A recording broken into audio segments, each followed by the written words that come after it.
अरविंद नगनंदिनी षट्सुरद्रुमालंबिनी मदीयमभिचुम्बिनी भवतु कापिकालंबिनी। इस केटीएम महाविद्यालय के प्राचार्य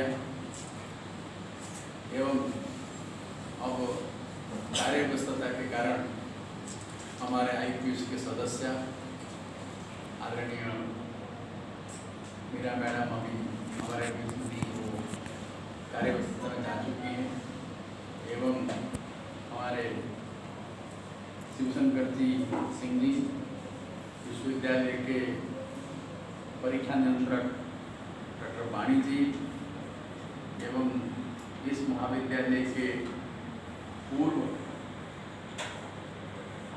आचार्य एवं अभी वार्कर्स कॉलेज के राजनीति विज्ञान के वरिष्ठ आचार्य प्रोफेसर महापात्र जी और हमारे विश्वविद्यालय शिक्षक अध्यापक संघ के अध्यक्ष श्री राम प्रवेश जी एवं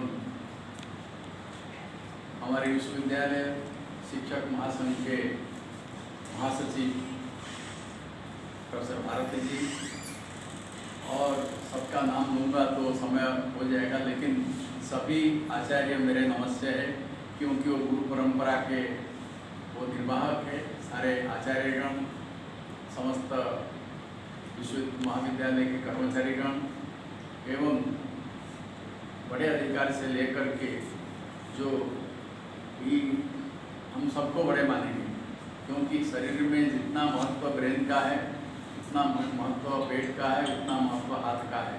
और हाथ भोजन नहीं पहुंचाएगा तो मुंह चबाएगा नहीं, दांत चबाएगा नहीं, अंदर नहीं जाएगा, पेट उसको हजम नहीं करेगा तो शक्ति जो है ना शरीर अंग में नहीं जाएगी, तो ब्रेन पूरा फेल कर जाएगा, शरीर कोलैप्स कर जाएगा।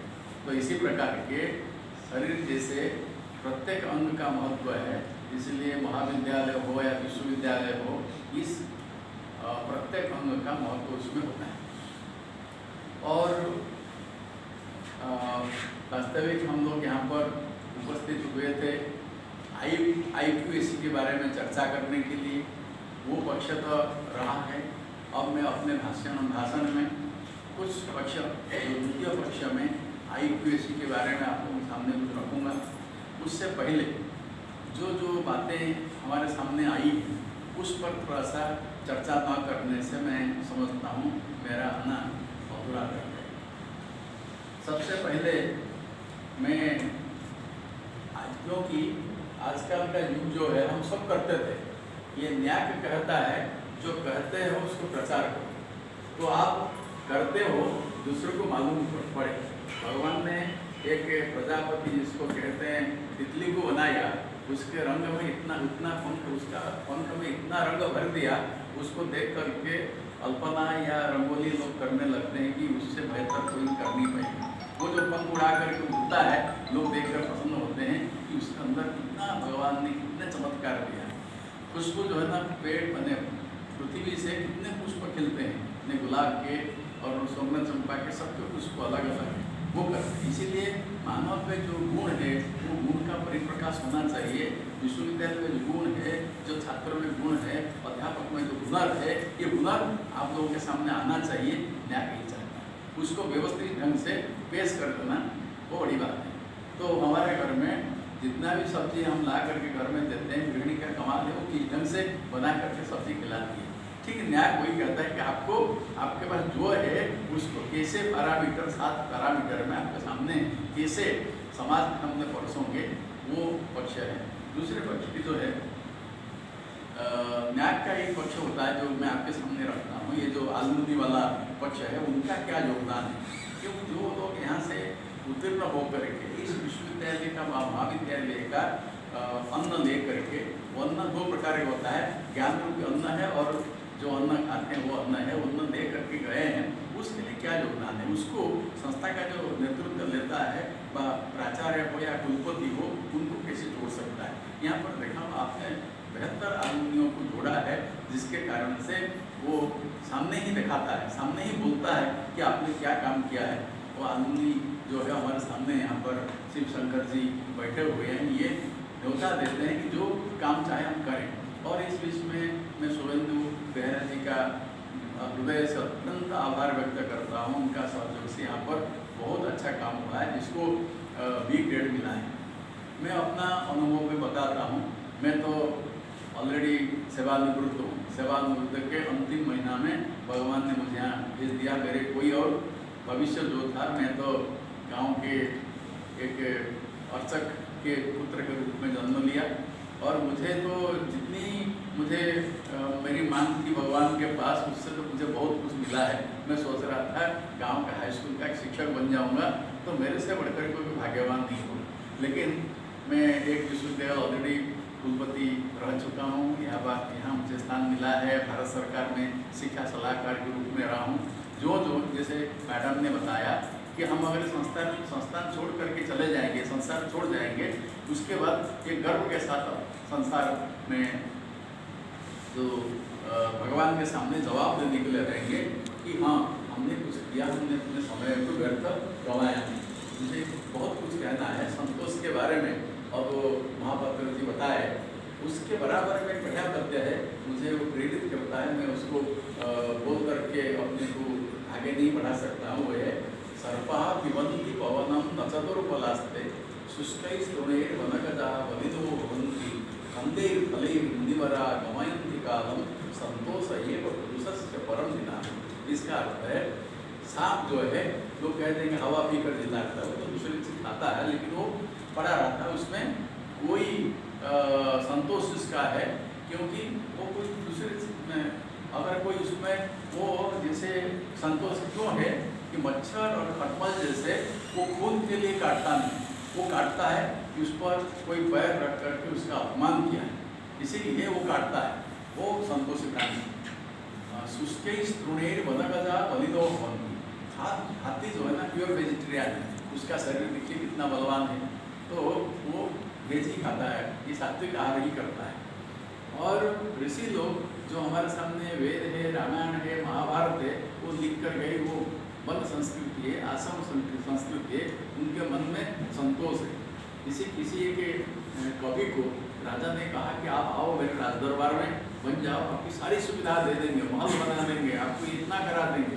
वो कहता है मैं आपकी चाटुकारिता करने के लिए मुझे सब सुविधा की जरूरत नहीं है। जो एक मुट्ठी भर चूड़ा देने वाले को विदेश बना दिया, कुबेर बना दिया, तो उनकी सेवा नहीं क्यों करूँगा, उनकी स्तुति में क्यों नहीं मैं अपना लेखनी को चलाऊँगा। खैर ये बड़ी बात है। इसीलिए संतोष है, contentment is the greatest treasure. और इसके पास संतोष है, वो तो बिल्कुल आनंदी प्राणी हुई। और हमारे जो भारतीय संस्कृति कहती है, हमारे 5 कोश है। अन्नमय कोश से शुरू होता है, अन्नमय कोश, उसके बाद प्राणमय कोश, उसके बाद मनोमय कोश, उसके बाद विज्ञानमय कोश, उसके बाद आनंदमय कोश। संपूर्ण यात्रा में हम अन्नमय कोश से शुरू करके आनंदमय कोश तक जाते हैं। कोई आनंद ही पाना ही श्रेष्ठ ही व्यक्ति है। भगवान का दूसरा नाम ही आनंद है, वो परमानंद में रहते हैं। फिर ये तो जीवन दर्शन है। उस दर्शन को देकर हम आगे बढ़ते हैं। हम समझते हैं कि वही सही शिक्षा है, बच्चों को संतोष में रहने दें। और जितनी एंजाइटी और जिसके पास घर में कोई साधन नहीं है जाने के लिए, उसको साइकिल की मांग है। जिसके पास साइकिल की मांग है, उसको मोटरसाइकिल की मांग बढ़ती है, उसके बाद 4 पहिया की मांग बढ़ती है, उसके बाद हेलीकॉप्टर की मांग बढ़ती है, हवाई जहाज की मांग बढ़ती है। वो इसलिए वही उसका अनंत है। इसलिए भर्तृहरि जो राजा थे, बाद में वो साधु बन गए, संत बन गए। वो कहते हैं कि भोगा अभुक्ता वयमेव भुक्ता। वो हम भोग करने के लिए सोचे हैं, भोग करते हैं, लेकिन समय हमको भोग कर चला गया। हम कभी बचपन से फिर बुढ़ापा कब आ गया मालूम नहीं पड़ा। भोगा अभुक्ता वयमेव भुक्ता तपो न तप्तम वयमेव तप्ता। आज साधना करेंगे, आज पूजा पाठ करेंगे, आज करेंगे, लेकिन करते करते करते ये उम्र कब चली गई हमको मालूम नहीं पड़ा। और हमारे जीवन जो भगवान ने दिया था श्रेष्ठ जीवन, वो चला गया। उसके बाद कालो न जाता वय में बचा। आज हमारे लिए 26 तारीख और ये जो जुलाई 26, 2020 कभी नहीं, ये दिनांक कभी नहीं आएगा, लेकिन हम कभी देखेंगे ये दिन में हम क्या किए। इसीलिए समय जो है इंतजार नहीं करता है, हम ही आगे बढ़ जाते हैं। इसीलिए लेकिन एक चीज़ में हम नहीं कर पाते, वो है तृष्णा नजीरना भय में बदे। हमारे जो तृष्णा है, हमारी जो इच्छा है, वासना है, वो भी जुबती है, वो भी कभी मरती नहीं, हम भले हम ही मरते हैं। तो ये चीज़ को हम जब समझेंगे, मैं समझता हूँ कि हम जीवन में कुछ करता है। और जहाँ तक मुझे एक चीज़ में शिव शंकर जी बोलना चाहूँगा, ये विश्वविद्यालय जो है वो ये भी 10 साल का बालक ही, क्योंकि 2009 में इसका जन्म हुआ है। हमको बहुत सारे समस्याएं और सुविधाएं जो भी हो, हमको रांची विश्वविद्यालय से प्राप्त हुआ है। जो रांची विश्वविद्यालय से प्राप्त हुआ है वो है, तो इसका नया विश्वविद्यालय बन गया। जब ये छोटा छोटा हो जाता है, जब बिहार के साथ था, प्रगति जो है इतना बड़ा परिवार को संभालना मुश्किल था सरकार के लिए, इसलिए शासन ने उसको 2 भाग में बांट दिया ताकि स्वतंत्र विकास हो सके। इसी प्रकार के रांची विश्वविद्यालय का परिसर इतना बढ़ गया था तो उसको कंट्रोल करना संभव नहीं था, इसलिए शासन ने सोचा कि इसको अगर बांट देंगे, वो छोटे छोटे टुकड़ा में बन जाएगा तो उसका विकास करना होगा। विकास का समस्या है, ये समस्या यही बता रहा हूँ आपको। रांची विश्वविद्यालय में, कॉलेज का नाम नहीं लूँगा, रांची विश्वविद्यालय में के द्वारा जितने कॉलेज यहाँ पर संबंधित थे, उनमें से बहुत सारे ऐसे विषय है वहाँ विषय स्वीकृत है, यहाँ पद स्वीकृति नहीं है। और ये विश्वविद्यालय प्रशासन कहाँ से वहाँ पर पद दे जो शासन पद नहीं स्वीकृत करेगा। ये 8-10 साल से चल रहा है। बहुत सारे ऐसे महाविद्यालय में विषय स्वीकृत है लेकिन पद स्वीकृत नहीं है, किसी तरह वहाँ व्यवस्था होती है, छात्र तकलीफ में। इसी प्रकार के जो कर्मचारी अध्यापक हो, कर्मचारी हो, जो रांची विश्वविद्यालय से आ गए तो उनको नए सिलसिला में उनके पदोन्नति नहीं हो पाए, कुछ ना कुछ समस्या है, बहुत सारी चीज़ में समझा नहीं। लेकिन जो चीज़ को जैसे बताया कि मेरे मन में आ जाता है, मेरे रात दिन मन में वो विषय रहता है, वो घूमता रहता है, कैसे करो। पहले जब मैं यहाँ प्रथम ज्वाइन किया, दिखा कि जब सारे भारतवर्ष में सभी अध्यापकों को 1 तारीख का 2 तारीख में वेतन मिल जाता है, इस विश्वविद्यालय क्यों नहीं होगा। लेकिन न चाहते हुए यहाँ पर देर हो जाती है कि इसकी संरचना दूसरे विश्वविद्यालय से पृथक, क्योंकि अभी मैं जब ज्वाइन किया हूँ, आप लोग अंगभूत कॉलेज 16 थे, अभी आपका अंगभूत कॉलेज 20 हो गए, 4 और नए कॉलेज हो गए, मॉडल कॉलेज से मिलाकर 20 संस्थान। ये 20 संस्थानों से आप लोगों का मांग पत्र डिमांड जो है विश्वविद्यालय पहुँचते 1 सप्ताह लग जाता है।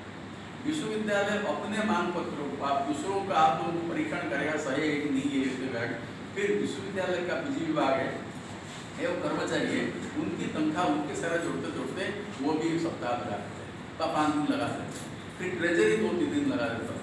लेकिन ये समय नहीं आप लोगों के कहने से कारण उसको आप लोगों ने सहयोग दिया। अभी आप देखे होंगे कि हर सप्ताह में, हर महीना का प्रथम सप्ताह में आपको वेतन मिल जाता है। ये अगर ऐसे कोई परिस्थिति, कोरोना परिस्थिति मान लीजिए कि अब कोरोना परिस्थिति आ रही है, अब 31 के बाद लॉकडाउन आगे तक चला और विश्वविद्यालय बंद है, सारा कार्य में आवासीय विश्वविद्यालय में कार्य करता हूँ। जब कर्मचारी विश्वविद्यालय में नहीं जाएगा, लॉकडाउन रहेगा, तब कैसे होगा। फिर भी मैं कोशिश करूँगा कि जो तनख्वाह से वेतन बनाने में जो सब काम करते हैं उनको बुला करके काम करा देंगे और ट्रेजरी ऑफिस को अनुरोध करेंगे तनख्वाह वाला पोर्शन जल्दी चला जाए।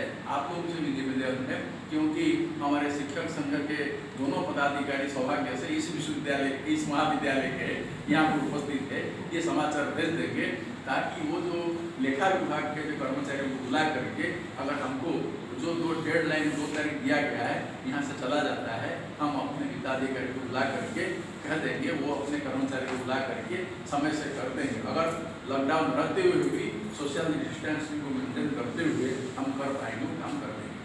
दूसरी बात है कि जो अभी तक मैं सोच पाया हूँ, अभी 2 महीना भी मुझे नहीं हुआ है, और मैंने देखा कि इस विश्वविद्यालय का न्याक 2016 में हुआ था, उसको अच्छा कोई संतोषजनक ग्रेड मिला नहीं था।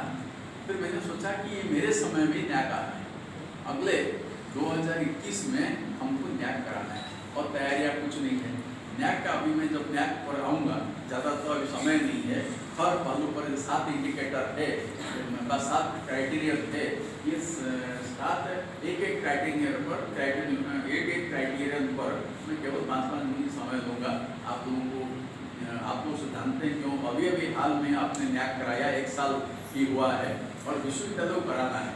और इसीलिए विशेष करके आपका जो प्रसंग दे रहा था, आलमुनी में विश्वविद्यालय कम है, क्योंकि कमी उसके लिए है क्यों अभी 10 साल ही हुआ। 10 साल में इतने अच्छा छात्र, प्रतिष्ठित छात्र वहाँ से निकले, वहाँ का छात्र मतलब पीजी डिपार्टमेंट है।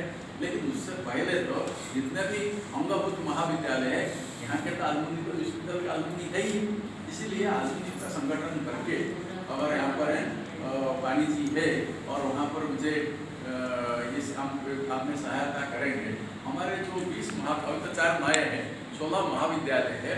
इन 16 महाविद्यालयों से आंदोलन का अच्छे प्रतिष्ठित यहाँ से जा करके समाज में हर दृष्टि से, यानी धन की दृष्टि से, प्रतिष्ठा की दृष्टि से और किसी तकनीक की दृष्टि से जो प्रतिष्ठित हुए हैं, इनका इकट्ठी करके दें। हम एक आलमुनी एसोसिएशन में रजिस्ट्रेशन करके विश्वविद्यालय की जो मानक है, जो गुणवत्ता है, जो न्याक चाहता है, उसको बढ़ाने के लिए हम प्रयत्न करें। ये सहायता मैं आपसे चाहता हूँ, क्योंकि विश्वविद्यालय अभी 10 साल का बच्चा है, उसके इतने आलमुनी वहाँ से पीजी डिपार्टमेंट से निकले थे। और इसका सर्वे मैं भी नहीं कर सकता क्योंकि आप लोगों के द्वारा होगा। उसके बाद ज़्यादा मैं रिसर्च के लिए मैं सोचता हूँ, हाँ, उसमें जो पहला पैरामीटर है कि विश्वविद्यालय के जो पाठ्यक्रम है, ये पाठ्यक्रम बिल्कुल समसामयिक होना चाहिए और ये पाठ्यक्रम जो है इसको पढ़ करके लोगों को, छात्रों को वृत्ति मिलनी चाहिए। तो हमने जो अभी तो इस टीम में मैडम भी बड़े एक्टिव सदस्य है, क्योंकि मैडम अभी विश्वविद्यालय के जो हमारे ह्यूमैनिटीज है उसके जो है अभी अध्यक्षा बनी है, संख्या अध्यक्ष बनी है, और उनका आप लोगों के बीच में स्वागत हम लोग करते हैं। और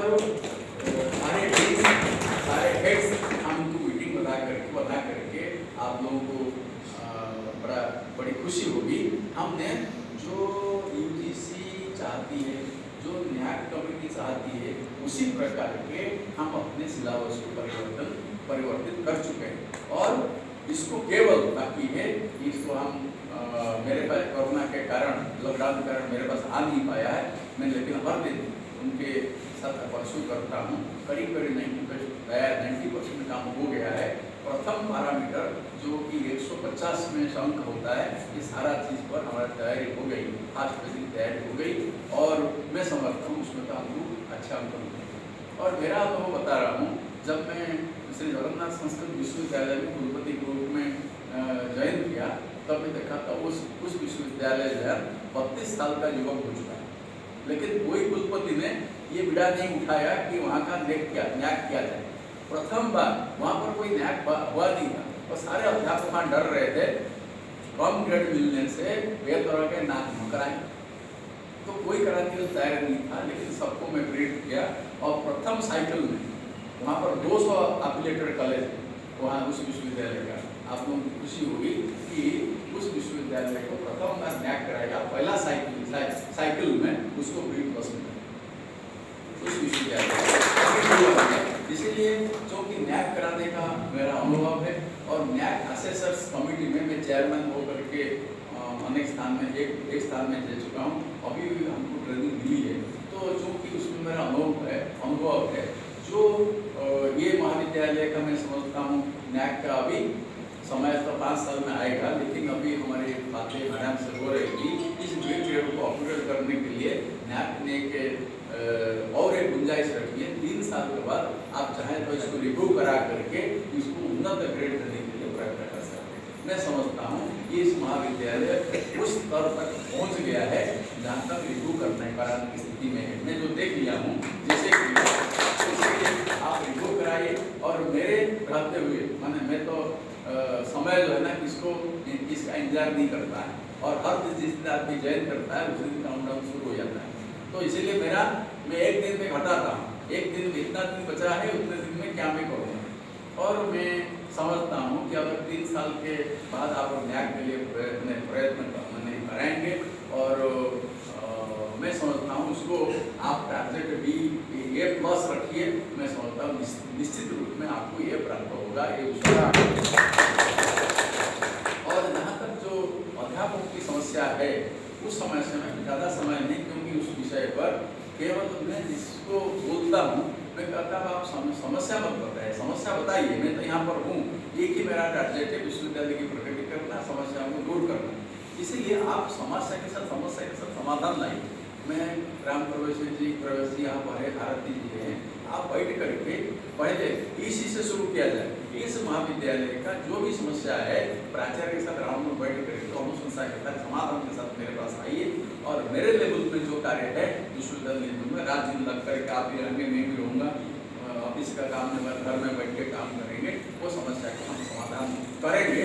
आपका सहयोग होगा और मेरे बस में होगा, शासन के बस में है वो मैं तो केवल परसू कर सकता हूँ और वहाँ जा सकता हूँ, लेकिन आप लोगों के सामने अवश्य मैं अपना अनुभव बांटना चाहूँगा कि हमारे विश्वविद्यालय अभी जो महामहिम जी हमारे आदरणीय और सम्माननीय हमारे जो राज्यपाल महोदया जो कुलाधिपति महोदया है, ये मीटिंग ली थी और सबसे प्रायोरिटी उनका था कि नियुक्तियाँ स्थायी नियुक्तियाँ हो जाए। इसीलिए वो झारखंड पब्लिक सर्विस कमीशन के चेयरमैन को भी उस बैठक में लाई और उनको पहले चांस दिया कि कुलपतियों का बैठक जो है वो 50 भाग तो हम निपट लेंगे, ये 50 भाग में जो नियुक्ति की समस्या है आप बताइए।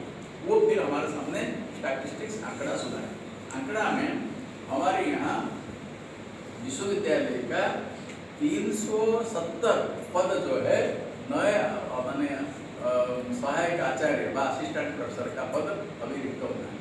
जो बैकलॉग है वो कहे कि जल्दी हम जो बैकलॉग का इंटरव्यू करा चुके हैं, जल्दी उसको कहेंगे कि हम कर रहे हैं कोरोना के कारण। और ये जो स्थायी नियुक्तियाँ नहीं हो पाएगी, आप जानते हैं जो एक्सपर्ट लोग होते हैं वो करीब करीब जो है ना 60 के ऊपर होते हैं, और 60 के ऊपर लोगों को ज़्यादा सुरक्षा के ध्यान रखने के लिए डॉक्टर लोग बोलते हैं। इसीलिए जो एक्सपर्ट कमेटी वो बना नहीं पाते हैं, और कोरोना पीरियड जब हटेगा एक्सपर्ट कमेटी बनाएंगे और वो काम करेंगे। लेकिन एक चीज़ का हमको वचन दिए हैं वो कर देने के लिए, जो उनका प्रमोशन की उनके पास पेंडिंग है, वो उनके पास प्रमोशन जो है ना हमारे विश्वविद्यालय का 22 प्रमोशन है, वो 22 प्रमोशन को तुरंत ही 22 में कुछ 2 में अड़चन है, जो स्टोरीज किए हैं वो जिस महाविद्यालय का स्टोरीज है हम उसको तुरंत भेजते हैं। तो 2 के बारे में जानकारी मुझे नहीं थी, मैं उसमें लग गया हूँ, उनसे बोल दिया हूँ कि मुझे इसका जो त्रुटि समाधान है, त्रुटि सुधार करके हमको 7 दिन के अंदर आप दीजिए, और नहीं होता है तो प्राचार्य बुलाइए, हम लोग बुला करके डायरेक्ट रिएक्शन करके हम उनको भेज देंगे। लेकिन 20 तो हमारा पूरा तैयार है, वो वचन दिए हैं महामंत्री के सामने कि हम 1 महीना के अंदर आपके जो 20 प्रमोशन है प्रमोशन केस निकाल करके आप देंगे, ये काम तो हो गया। और जहाँ तक बातें रही कि सहायक अध्यापकों की नियुक्ति, हम अपना डिमांड आते हुए भी क्यों इसमें बढ़ा था कि इस महाविद्यालय में कितनी वैकेंसी है, इन सबको इकट्ठी करना, कंसोलिडेट करना, लगा करके उसमें मेहनत करना पड़ेगा, 15 दिन पड़े। और मैं 1 सप्ताह पहले हमारे यहाँ सारे वैकेंसी को शासन को भेज दिया। शासन जो है, क्योंकि अभी तक वो वैकेंसी के बारे में पहला पुराना तो गया है, नया इसीलिए नहीं गया है, शासन रोस्टर पॉइंट ठीक है कि नहीं उसको परीक्षण करेगा, तब जा करके वो जेपीएससी जाएगा। अपने ओर से सारा काम मैं करके भेज दिया, मेरे लेवल में प्राय कुछ काम बाकी नहीं है। मैं हर दिन प्लानिंग करता हूँ, जितना हो सकता है प्लानिंग को एग्जीक्यूट करता हूँ, लेकिन जब ब्रेन काम करेगा और हाथ पैर काम नहीं करेंगे तो नहीं होगा, सबको काम करना पड़ेगा। इसीलिए उसको आगे मैं बता रहा हूँ। जहाँ पर घंटी आधारित शिक्षकों के बारे में होता है उसका भी मैं किया हूँ। मुझे मालूम है कि आप लोगों को, बहुत सारे लोगों को यहाँ पर घंटी आधारित शिक्षकों का नवंबर तक पेमेंट हुआ है, दिसंबर, जनवरी, फरवरी ये 3 महीने का पेंडिंग बाकी है, और मार्च का हो गया, फिर कोरोना पीरियड का बाकी है। तो ये जो 3 महीने का बाकी है, तो मैं उसकी सूचना मैंने ली है, और वो 3 महीना का हम ट्रेजरी को भेज चुके हैं। वो 73 लाख रुपया ट्रेजरी में पड़ा हुआ है पास होने के लिए। लेकिन वहाँ से शासन से आया है कि कोई एरियर पेमेंट मत कीजिए और ट्रेजरी पेमेंट नहीं कर रहा है। मैं इसका वित्त विभाग के सचिव के पास पत्र लिख चुका हूँ और उसको भी हम महामंत्री के पास बैठक में उठाए और उनसे वहाँ के प्रमुख सचिव बताए हैं, जो पत्र आप लिख चुके हैं वो स्वीकार भी किए कि मैडम ये सही है, वित्त विभाग का ऐसे डायरेक्शन दिया है और ये ट्रेजरी अफसर जब तक यहाँ से क्लियरेंस नहीं जाता है ट्रेजरी अफसर पेमेंट नहीं कर सकता है। मैं इस चीज़ को व्यक्तिगत रूप में ध्यान में रखूँगा और मुझे मैंने कहा गया है कि आप जो पत्र वित्त विभाग को भेज चुके हैं उसकी कॉपी तुरंत मुझे फॉरवर्ड करिए और मैं इसको पर्सनली चेकअप करूँगा। तो इसलिए पर्सनल चेकअप करके वहाँ से निर्देश आ जाएगा जो 3 महीना का पेमेंट बाकी है ट्रेजरी में ये आप लोगों को मिल जाएगी। और बाकी रही जो है ये कोरोना पीरियड का एक तो महाविद्यालय को छोड़ करके आप लोगों से प्रस्ताव अभी तक हमारे पास नहीं पहुंचा। जिसका प्रस्ताव न पहुंचने का कारण भी वो समझदारी में मतलब उसको मिसअंडरस्टैंडिंग के कारण है। वो कारण क्या है कि जो प्राचार्य लोग तय नहीं कर पाते हैं वो घंटे आधारित शिक्षकों का काम का परीक्षण कैसे करेंगे, उनको एक पीरियड में कोई 10 मिनट का वीडियो अपलोड किया तो कोई आधा घंटा किया। हम जिसमें निर्णय लिया कि हम उसको परीक्षण नहीं कर सकते। जिस महाविद्यालय में काम कर रहे हैं प्राचार्य या प्रोफेसर इंचार्ज संतुष्ट हो करके वो सेटिस्फाई हो जाए कि आपने पूरी घंटी पढ़ाई। अगर प्राचार्य जिन का रिकमेंडेशन जिन घंटी के लिए करते हैं हम उनको हम भेज देंगे। और एक आप लोग बताओ कि अभी तक तो निर्णय नहीं आया, सारे कुलपति लोग बताए कि घंटी आधारित सिस्टम छोड़ करके कोई फिक्स अमाउंट कर दिया जाए ताकि नफा खत्म हो जाएगा। उस पर भी शासन सोच रही है कि घंटी आधारित के स्थान पर एक लंप सम पीरियड कर दिया जाए ताकि जो स्थायी अध्यापक है उनके वेतन जैसे जाता है ना तो प्राचार्य को मेहनत करना पड़ेगा, ना तो हमारे परीक्षा विभाग को करना पड़ेगा, ना इसको गणित लेखा जोखा करना पड़ेगा। एक फिक्स अमाउंट उन लोगों के लिए हो जाए, ये भी बहुत सारे कुलपति लोग सजेशन दिए, उस पर भी शासन अमल कर रही है। मैं समझता हूँ उसमें कोई ना कोई दिशा निर्देश आ जाएगा कि सब लोग सोचने लगेंगे। और जहाँ तक समर वैकेशन वाला पीरियड है उसमें कोई समस्या नहीं है। मैं समस्या को मैंने समझने के बाद इन सबको हमने एक एक्सपर्ट कमेटी, जो कंप्यूटर के एक्सपर्ट कमेटी होते हैं उनको बुलाया। हम सभी महाविद्यालय को गाइडलाइन जारी कर दिया कि अभी आप जो है ना अपलोड कैसे करेंगे, प्रमाण कैसे भेजेंगे।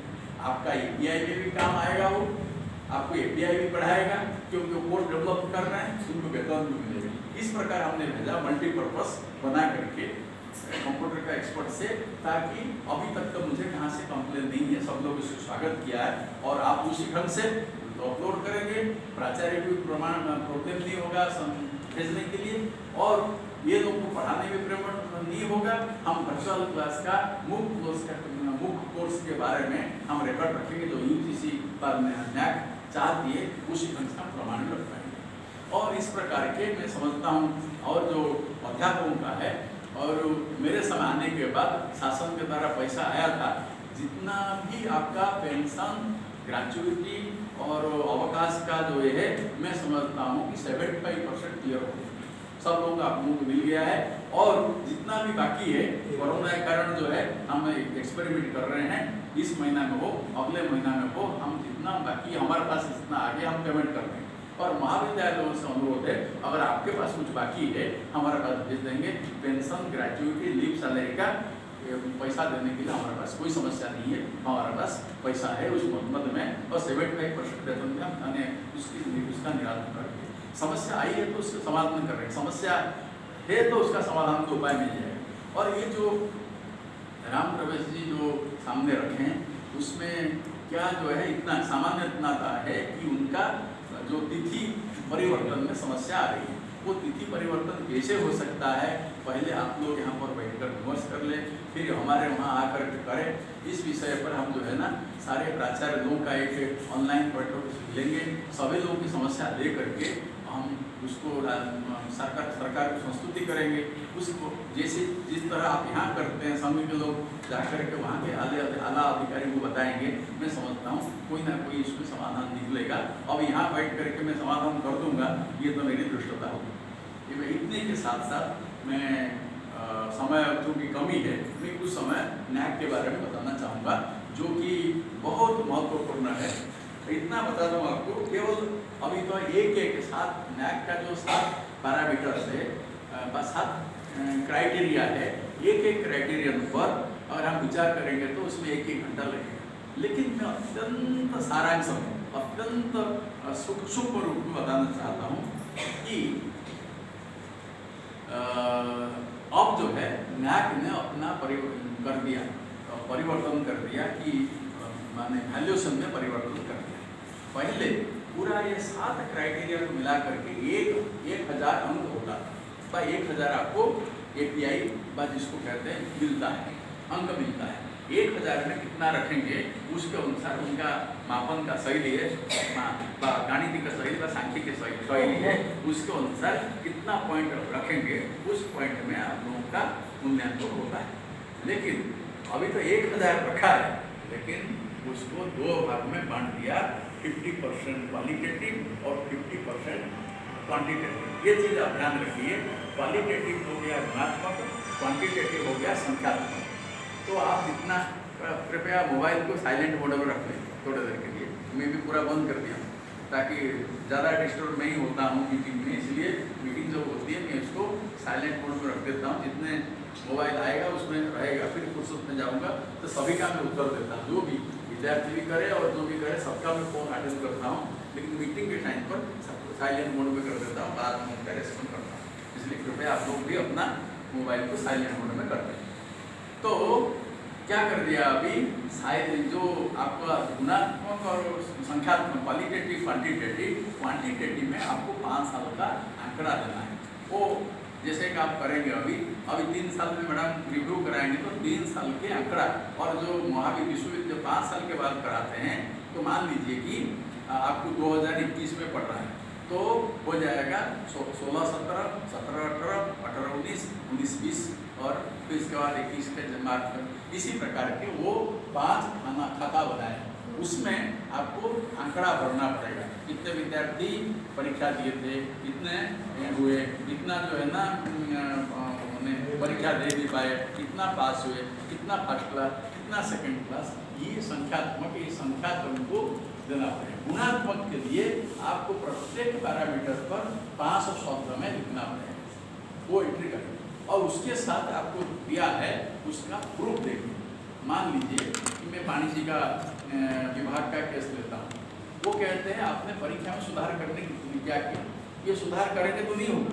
सुधार करने के प्रमाण देंगे कि हमने इतने बोर्ड ऑफ स्टडीज का बैठक बुलाया, बोर्ड ऑफ स्टडीज का प्रोसीडिंग्स को वहाँ पर अपलोड करना पड़ेगा।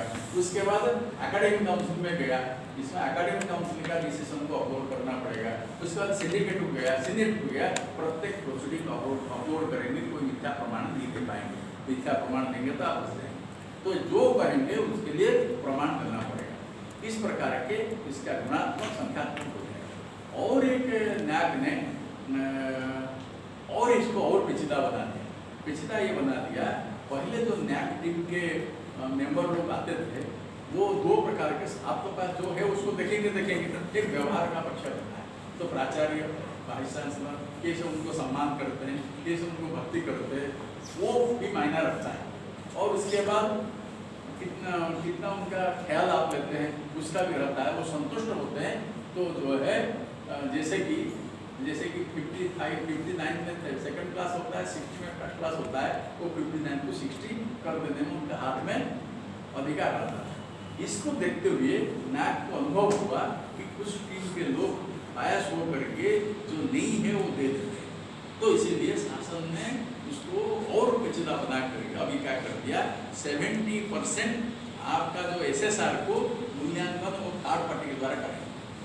मतलब आप अपना मूल्यांकन अपना करते रहिए, कितना मुझे मिलेगा। जैसे आपका जो मल्टीपल चॉइस क्वेश्चन में विद्यार्थी जान लेता है कि मुझे कितना अंक प्राप्त होगा, ठीक इसी प्रकार के हमको तो पैरामीटर दिया गया ना कि 1000 में प्रत्येक में किसमें 150 है, किसमें 100 है, किसमें 250 है, 250 रिसर्च और इनोवेशन में 250 अंक।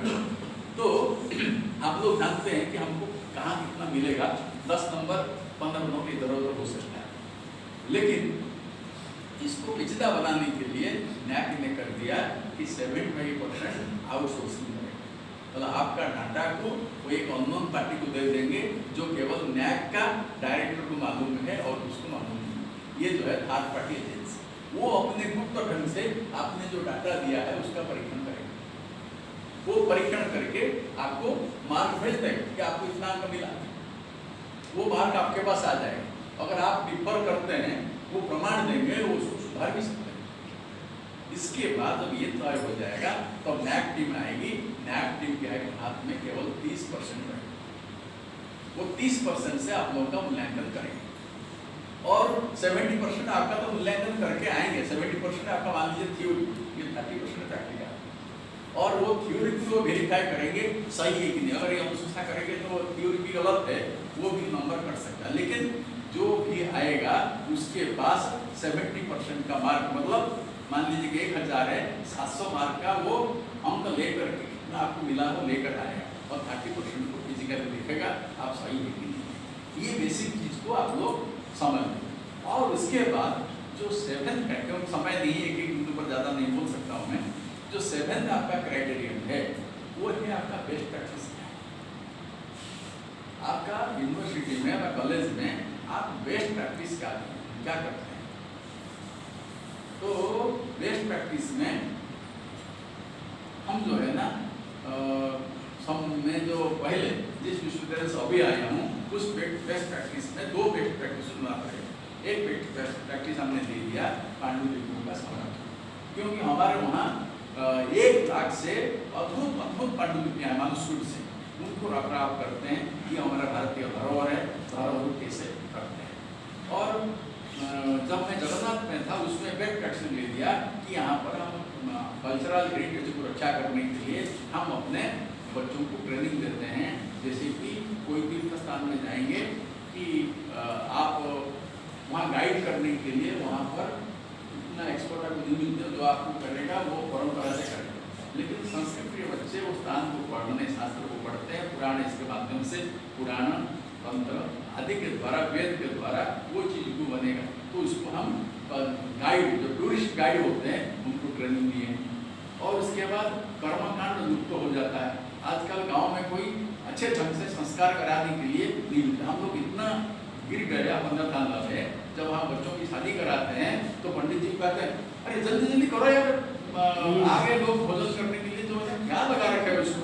अरे उसको कहते हैं जो असली काम है, जो है आपके बेटा और बहू को या बेटी और दामाद को जीवन को संतुलित बनाएगा, जो वैदिक मंत्र, उसको नजरअंदाज करते हुए अब इसका जो बनता है तो बड़े बड़े ड्रम जो है ना जेट वो डीजे वो कितना अच्छा बढ़िया है, कितना अच्छा नाचते हैं, कितना ड्रिंक कराता है, कितना भोजन करता है, हमारे यहाँ चला गया। लेकिन हम जो है